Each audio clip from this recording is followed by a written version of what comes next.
Hello friends, good morning, welcome back to my channel. তো আশা করি তোমরা সবাই ভালো আছো।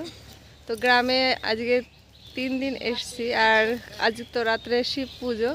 তো সেই কারণে সকালবেলায় ঘুম থেকে উঠে আর কি আসলাম ফুল তুলতে। মানে ভাবছিলাম এখানে রয়েছি, পুজো আজকে দেবো কি পরে, মানে কাল সকালে দেবো, এটাই আর কি বুঝতে পারছিলাম না। তো ভাবলাম যে আজকেই দিয়ে দিই, আজকে রাত্রেবেলায় পুজো, আর কালকের দিন তাহলে পুরো ফ্রি থাকা যাবে। তো সেই কারণেই আজকে আর কি পুজো দেবো বলে আজকে ফুলও তুলেছিলাম না, মা কিনে নিয়ে এসেছিলো মালা। তো সকালবেলায় বোন বলছে আজকে পুজো দেবো, তাহলে চল আগে ফুল তুলে নিই।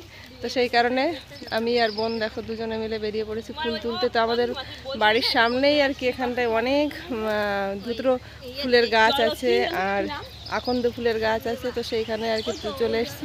সাদা ফুল পেলাম, একটা জবা ফুল পেয়েছি, আর বোন দেখো ফুল তুলে অনেক ফুল তুলে ফেলেছে। এবং দেখা একটু কত ফুল, এই দেখো দেখা যাচ্ছে অনেক ফুল তুলেছি দেখো। তো আবার বাড়ি যাব, বাড়ি যেয়ে মা রান্না করেছে সকালবেলায় রুটি তরকারি কাকার জন্য, যে কাকা এসছে আর কি আমাদের সঙ্গে। আর তোমাদের দাদা ভাই মেয়ে ওরা তো সবাই ভাত খাবে, মা ওদের জন্য ভাত রান্না করবে। আর আমরা তো আজকে উপোস, আমাদের জন্য আর মার কোনো টেনশন নেই আজকে কি খাবো। এখানে রয়েছি শুনে মেয়েও চলে আসছে, মা কোথায় রয়েছে ফোন করেছে, আমি বললাম এখানে আছি। তো সাইকেল নিয়ে এসছে। কার সাইকেল এটা? কার সাইকেল? ও তুই চালিয়ে আসলি? হ্যাঁ। তো দেখো কত, ও আকন্দ ফুলের গাছ দেখো কত বড় একটা গাছ। তো যাচ্ছি এবার ধুতরো ফুল তুলতে এখানে সামনেই। এবার দরজাটা না থাক। হ্যাঁ না, এখানে তো রয়েছে, আর কি তালা দিতে হবে। তো দেখো এখানে ধুতরো ফুলের কত গাছ। আরে আমি জানি তো, আমি আসলে পরে ঠিক ফুল একটা না একটা ঠিক পাবো। পেয়েছিস? ও কাটা,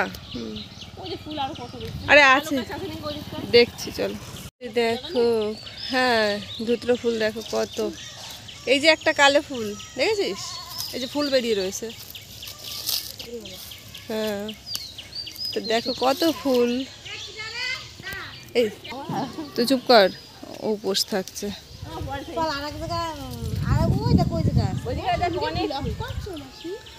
হ্যাঁ ফুল তোলা কমপ্লিট। দেখো এদিকে পেয়েছি এগুলো, আরও বাড়ি আছে মনে হয় সাদা ফুল গাছ, তো সেখানে আরও ফুল আছে। আর এদিকে দেখো মনের গাছে সব কাটা পেয়েছিস। কাটা দুটো। আমরা এখন যাব বাড়িতে। আর পুজো তো রাত্রেবেলায়, সারাদিন আজকে কোনো টেনশন নেই, জামা কাপড়ও ধুইনি আজকে, মানে কি কোনগুলো পরে পুজো করবো। কেননা পুজো কাল সকালে, মানে আমি যদি ওখানে থাকতাম তাহলে তো আজকে পুজো দিতাম, একটা থাকতো যে না আজকে পুজো দেবো, সব কিছু আর কি কাজ করে নিতাম। কিন্তু এইখানে রয়েছি তো সবাই মিলে একসঙ্গে, বোন বলছিল আমরা উপোস থেকে কি পারবো, ওদের সব রান্না বান্না গোছানো সব কিছু করতে হবে, তার জন্য কালকে সকালেই নাই দেবো। তো সেইভাবে আবার কিছু করেছিলাম না। তো পরে গিয়ে বোন বলছে কি না আজকেই দিয়ে দিই, কালকে ফাঁকা থাকবো তাহলে। তো সেই কারণে আবার ভাবলাম তাহলে আজকেই পুজো দেবো। এখন জামা কাপড় ধুয়ে দেবো, শুকিয়ে যাবে, কেননা রাত্রে পুজো তো কোনো টেনশন নেই। তো এখন বাড়িতে আগে জামা কাপড়গুলো ধুতে হবে, তারপরে অন্য কাজ। তো চলো। আর বাবা দেখো মাছ ধরেছে কতগুলো, ওদিকে জলের ভেতরে সব বোঝা যাচ্ছে না এখানে। আর পরে তোলা হয়নি ডিম। দেখো পুকুরের থেকে কত হাঁসের খাবার, এগুলো হাঁসে অনেক ভালো খায়। কিন্তু মৌলি বুড়িও ঘুম থেকে উঠে গেছে, আমরা এসে দেখছি উঠে গেছে। হ্যাঁ কি হয়েছে বাবা?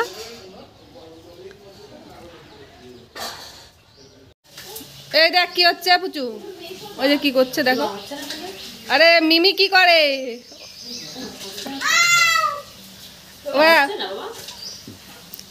আরে পড়ে গেল, কাল এটা পড়ে গেছিল না, সেইটা মনে হয়। এই আগে কিছু দে, পড়বে কিন্তু করো। হবে না, মিমি করলে হচ্ছে না। এই হয়েছে হয়েছে, এই হয়েছে। তো কাকা সকালে টিফিন করে গেছিলো বাজারে একটু মাছ আনতে, আর কি কি এনেছে জানি না। আর এদিকে আমি জামা কাপড় ধুয়ে নাড়ছিলাম, তো বোন আমাকে বারণ করলো যে তোর নাড়তে হবে না, আমি ছাদে দিয়ে আসছি, এখানে শুকাবে না। তো আমি এবার দাঁড়িয়ে পড়লাম নাড়তে নাড়তে। তো বোন যাবে এখন ছাদে জামা কাপড় দিতে, আর এদিকে আমি মাকে একটু হেল্প করে দেবো, তাহলে মার দুপুরে রান্নাটা একটু তাড়াতাড়ি হবে। আর আমরা তো উপোস। আর এদিকে দাদাভাই দেখো খেয়ে বেরিয়ে পড়লো পাড়ার উদ্দেশ্যে একটু আড্ডা মারার জন্য আর কি। দেখো কাকা বাজার থেকে এনেছিল মিষ্টি দই, তারপরে কুল এনেছিল, শশা এনেছিল আমাদের জন্য। আর আমরা তো সে রাত্রেই পুজো দেব, তার আগে মাকে গুছিয়ে দিয়ে রান্না বান্না করবে মা। আর আমাদের জামা কাপড়ও শুকিয়ে গেছিলো, কারণ অনেক রোদ। এদিকে বাবা দেখো আমার চালতে গেছে, উঠে বসে আছে, এখন চালতে পারতে হবে, কারণ এবছর বেশি চালতে হয়নি, অল্প কটা হয়েছিল পড়ে গেছে, আর 3-4টে গাছে আছে। তো মা বললো পেড়ে দাও, ওগুলো দিয়ে ওদেরকে চালতে আর কি আচার করে দেবো। তো সেই কারণে বাবা আমার উঠে বসে পড়লো চালতে পারতে। তো দেখো পেড়েছিল, 3টে পেড়েছিল। তারপরে মা দুপুরে রান্না করেছিল হচ্ছে পাতাকপির একটু ঘন্ট, আর উচ্ছে আলু দিয়ে মাছ দিয়ে তরকারি, আর হচ্ছে টক শাক। তো টক শাক কাকা খুব খেতে ভালোবাসে, সেই কারণেই আর কি মা আগে থেকে এনে ফ্রিজে রেখেছিল। আমি মাকে বলেছিলাম যে কাকা ভালো খায়, তো সেই কারণেই। তো বোন পুকুর পাড়ে বসে মাছ কাটছিল, আজ উপোস, কিন্তু উপোস থেকে মাছ কাটতে হলো কেননা মায়ের হাত কেটে গেছিলো। তো সেই কারণেই বোন মাছ কাটলো, আর আমি ঘরের অন্য কাজ করছিলাম। তো তারপরে এখন আর কি চান করব, প্রায় বিকাল হয়ে এসছে, আমাদের চান হয়নি। তো চান টান করে তারপরে দেখো পরের কোনো ব্লগ আর নেই, মাঝখানে কোনো কিছুই করা হয়নি। তো তারপরে রাত্রেবেলায় গুছিয়ে আমি বসে পড়লাম পুজো দিতে। আমি ঘরেই পুজো করেছিলাম, কারণ ওখানে কাছাকাছি কোনো মানে মন্দির নেই, আর থাকলেও একা একা যেতে ভালো লাগলো না। একটা বাড়িতে গ্রামে পুজো হচ্ছিল, তো তোমাদের দাদাভাই বলেছিল তুমি যাবে কি ওখানে, তাহলে নিয়ে যাবে। তো আমি বললাম না থাক, আমি তাহলে বাড়িতেই পুজো দেবো, আমি তো একবারই জল ঢালবো। তো সেই কারণে আমি আর যাইনি। আর পাড়া থেকে দুধও পাওয়া যাচ্ছিল না, সেই একটুখানি দুধ আর কি আমাকে দিয়ে গেছিলো বাড়ির পাশে একটা দিদা। তো সেটা দিয়েই আমি বললাম এইটুকু দুধ পেয়েছি, এটা নিয়ে আমি যদি পাড়ার ওদিকে পুজো দিতে যাই, ওখানেই বা কী দেবো, আর বাড়িতেও আমার ঠাকুর রয়েছে, তো এখানেই বা কী দেবো। তো সেই কারণে আর কি আমি যাইনি, বাড়িতেই পুজো দিয়ে দিয়েছিলাম। তো নিজে যেটুকু আর কি পারি সেইভাবেই আর কি বাড়িতেই পুজো দিয়ে দিয়েছিলাম। তো আমার তো জল ঢালা হয়ে গেছে, এখন আমি ঠাকুরের মালা পরিয়ে দেবো, তারপরে বেলপাতা ফুল আর এদিকে প্রসাদ সব কিছু আর কি দেবো। তো আমি যেভাবে পারি সেভাবে পুজো করলাম। তো মন থেকে যেভাবে করা হয় ঠাকুর সেটা গ্রহণ করে, সেটাই আমার মনে হয়। তো আমি যেভাবে পেরেছি সেভাবেই দিয়েছিলাম। অনেকে অনেক রকমভাবে দেয়, অনেকে অনেক যদি মানে কমেন্ট করতে পারে, কিন্তু আমার যেটা মনে হয়েছে আমি সেটাই করেছি। আমি একা একাই আর কি বাড়িতে বসে বসে পুজো দিচ্ছিলাম। এদিকে মেয়ে আমাকে পরে এসে একটুখানি ভিডিও করে দিচ্ছিল। আর অনেক রাতই হয়ে গেছিলো, কারণ মেয়েরা মেলাতে গেছে, আমি তখন থেকে গোছানো শুরু করেছিলাম, আর ওরা চলে এসছে ফিরে, তখন আমার পুজো কমপ্লিট হয়নি, তাই মেয়ে এসে একটু লাস্টে ভিডিও করতে পেরেছিল। আর মেলাতে ওই দিন তো আমরা কেউই যেতে পারিনি, কেননা সবাই পুজো টুজো দিয়ে রাত্রে অনেক, তখন 10:30 প্রায় হয়ে গেছিলো। তো তখন আর কি মেলায় যাব, তো সেই কারণে আর গেছিলাম না। তো ঠিক আছে, আজ এই পর্যন্তই, আবার দেখা হবে পরের ব্লগে।